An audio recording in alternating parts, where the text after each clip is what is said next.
January 29th, 2019, New Rochelle, New York. Norma Sanchez picked up her phone to call her daughter Valerie like she did every single day. Valerie was 24 years old, living alone in a basement apartment just a few miles away. They were close, the kind of mother and daughter who talked about everything. Valerie did not pick up. That was strange. Norma tried again and again, but nothing.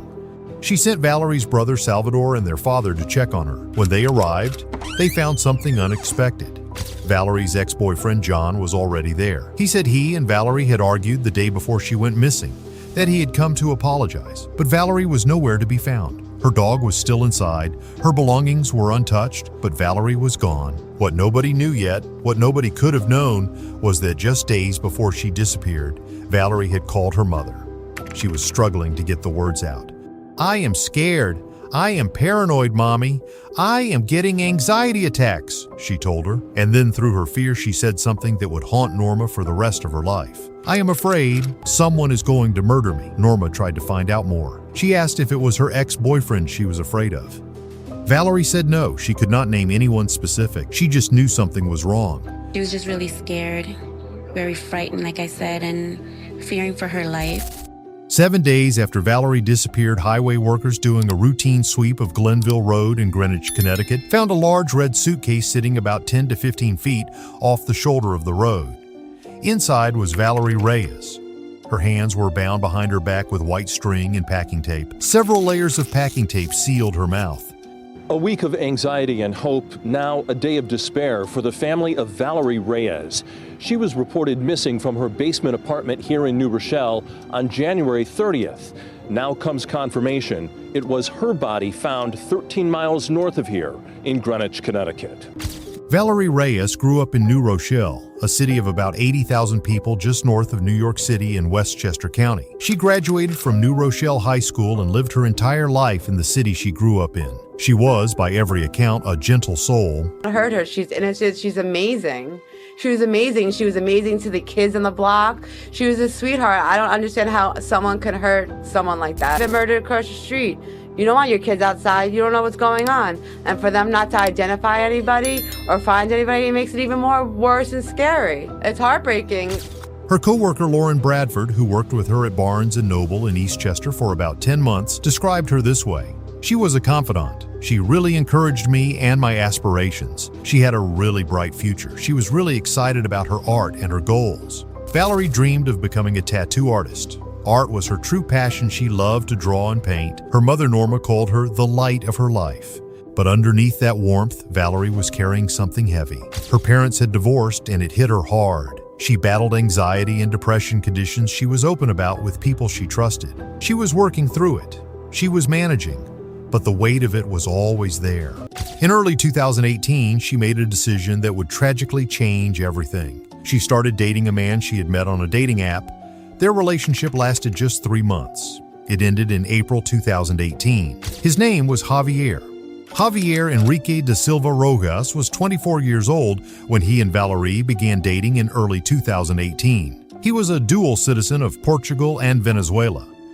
He had entered the United States on May 8, 2017 through the Visa Waiver Program and was required to leave by August 5, 2017. He simply did not. He was living illegally in Queens, New York, working at a restaurant. At first, he seemed normal to Valerie. They dated for roughly 3 months, but she soon felt something was off. She told friends and family that he became very intense very quickly, much more invested in the relationship than she was. It made her uncomfortable. In April 2018, she ended it. He did not take the breakup well. He continued contacting her until she eventually blocked his number. Then in September 2018, he reached out again, claiming he had accidentally used her debit card and wanted to pay her back. Valerie asked a friend to handle the exchange instead. Investigators would later discover that Da Silva had been stealing from Valerie's bank accounts since September 2018, draining thousands of dollars before and after her death. Several crime scenes have been examined, hours of surveillance video have been reviewed, and numerous interviews conducted. Detectives from both agencies have pursued a multitude of leads. There has been intense focus on the use of Valerie's ATM card, after which we believe she was murdered. This line of investigation, corroborated by others, led us to a suspect. Last night in Queens, New York, detectives from New Rochelle, accompanied by detectives from the Greenwich Police Department, located and arrested suspects in the fraudulent use of Valerie's ATM card. The suspect is Javier Da Silva of Queens, New York, but I want to emphasize investigation continues. The investigation is not finished yet. One of the most haunting discoveries came when police searched Valerie's apartment. They found a drawing she had made a portrait of Javier sketched by her own hand. It was hanging on the wall of the apartment where she was later killed. She had drawn her own killer. On the evening of January 28, 2019, Javier Da Silva Rojas rented a car from a garage in Flushing, Queens, not in his own name. He booked the car under his friend Marco's name, a security guard in his building. He drove to New Rochelle, and before he even stepped out of that car, he put his phone into airplane mode. He did not want anyone tracking where he was. What happened inside that apartment has been pieced together from Da Silva's own admission in court. Sometime after he entered, they had a violent altercation. Valerie suffered head trauma, bruising across her face, a large hematoma to her forehead. Da Silva took her red suitcase, her own suitcase, from her own apartment. He bound her feet and hands with packing tape and twine. He sealed her mouth with several layers of packing tape from her chin to the top of her nose. She was alive when he put her in that suitcase. He put it in the trunk of the rented car. About 10 miles from Valerie's apartment on Glenville Road in Greenwich, Da Silva stopped the car. He took the suitcase out, and he left Valerie Reyes there. In the cold, in the dark. She was 24 years old. She had told her mother this was coming, and nobody had stopped it. While Valerie's family was calling hospitals, putting up flyers, posting on social media, desperately searching for any sign of her, Javier Da Silva Rojas was cleaning out her bank account. In the days after she vanished, he made multiple withdrawals, stealing more than $5,000 in total.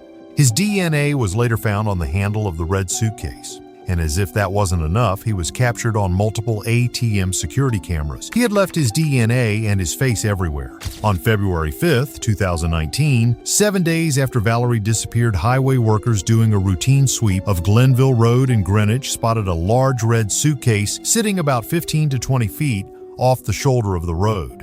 One worker approached it, unzipped the suitcase, and made a horrifying discovery.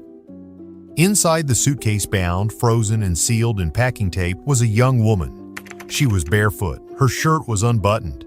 She had visible signs of major head trauma and bruising across her face. She was later identified as Valerie Reyes of New Rochelle. The victim was found bound at the hands and at the feet, and the victim was found in a suitcase. The victim has now since been removed from the scene. We have received numerous public tips, which is very appreciative. We are following up on each and every one of them. Investigators quickly obtained her phone records.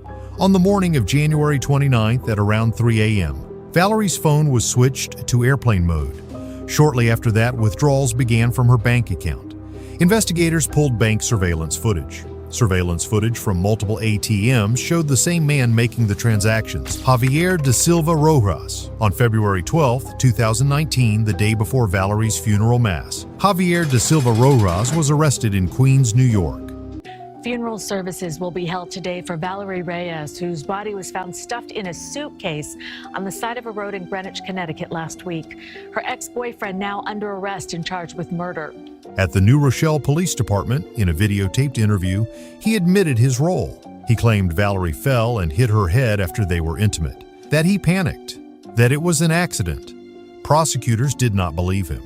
On February 5, 2020, exactly 1 year after Valerie's body was found, Javier Da Silva Rojas appeared in federal court in White Plains and pleaded guilty. In Spanish, he addressed the court. After a violent struggle in her apartment while Valerie Reyes was still alive, I bound her feet and hands, put tape over her mouth, and put her in a suitcase. On September 23, 2021, Judge Vincent Brichetti addressed Javier Da Silva Rojas in federal court in White Plains during his sentencing. What you did to this woman was sickening. Anyone who could do such a thing is not a good person by definition. Anyone who can do a thing like that is an evil person. Justice requires an evil deed be punished by a lengthy prison sentence. Javier Da Silva Rojas was sentenced to 30 years in federal prison. When he is released, he will be deported to Venezuela.